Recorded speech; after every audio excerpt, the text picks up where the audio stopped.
এক বছর ধরে চলা যুদ্ধে গাজাকে ধুলোয় মিশিয়ে দেওয়ার মিশনে নেমেছে ইসরায়েল। গণহত্যায় অঞ্চলটিতে ৪১,০০০ প্রাণ কেড়ে নিয়েছে ইসরায়েলি বাহিনী। তবে এই যুদ্ধের আড়ালে প্রচ্ছন্নভাবে আরও এক মিশনে নেমেছে তেল আবিব। পশ্চিম তীরের বাসিন্দাদের উপর গুলি চালিয়ে বা দমন পীড়নের মাধ্যমে ফিলিস্তিনের আরও ভূখণ্ড দখল করে নিচ্ছে ইসরায়েল। আর দখলদারিত্ব বাড়াতে গাজায় যুদ্ধবিরতির কোনো প্রস্তাবে রাজি হচ্ছে না দেশটি।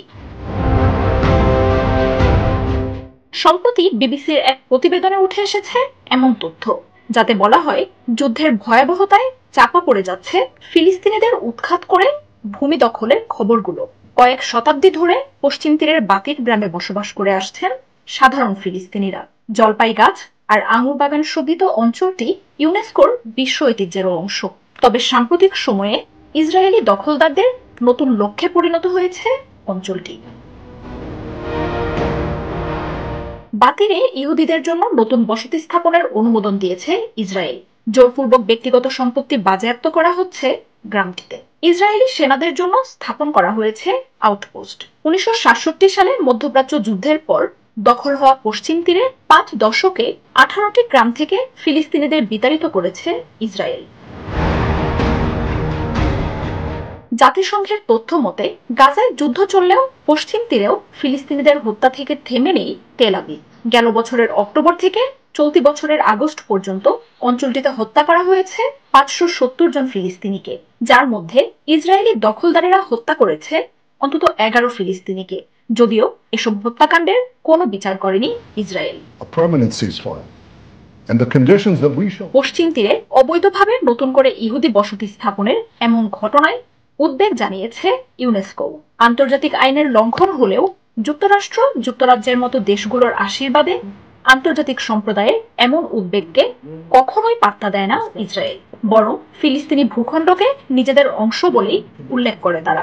নিজেদের জনসংখ্যা বাড়ার সাথে সাথে ফিলিস্তিনিদের উচ্ছেদ করে নতুন বসতি গড়ে তোলে তারা।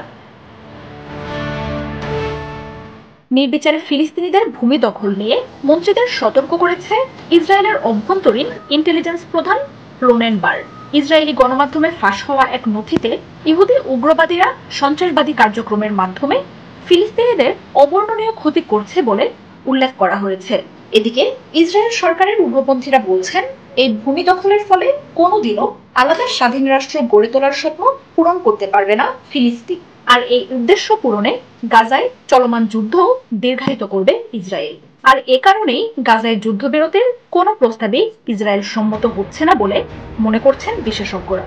এমনকি গাজার নিয়ন্ত্রণ নেয়ার বন্দোবস্ত করেই ইসরায়েল যুদ্ধবিরতির প্রস্তাবে সম্মত হওয়া উচিত বলে মনে করছেন উগ্রবাদীরা। এদিকে উগ্রবাদীদের এমন দখলদারিত্বে সায় দিচ্ছে সাধারণ ইসরায়েলিরাও। ৪০% ইসরায়েলি মনে করে ফিলিস্তিনের ভূমি দখল করে নিলে তাদের উপর হামলার আশঙ্কা কমবে।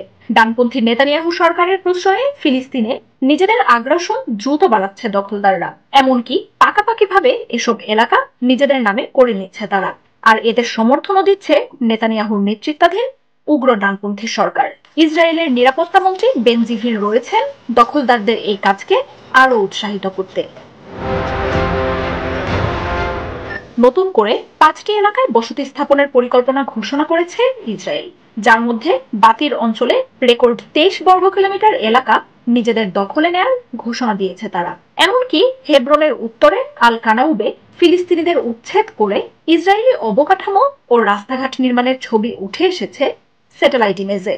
ফিলিস্তিনিদের বাড়িঘর ঘুরিয়ে দিয়ে গড়ে উঠছে এসব স্থাপনা, যার পাহারায় রয়েছে ইসরায়েলের প্রতিরক্ষা বাহিনী। মার্জিয়া উপমা, ৭১।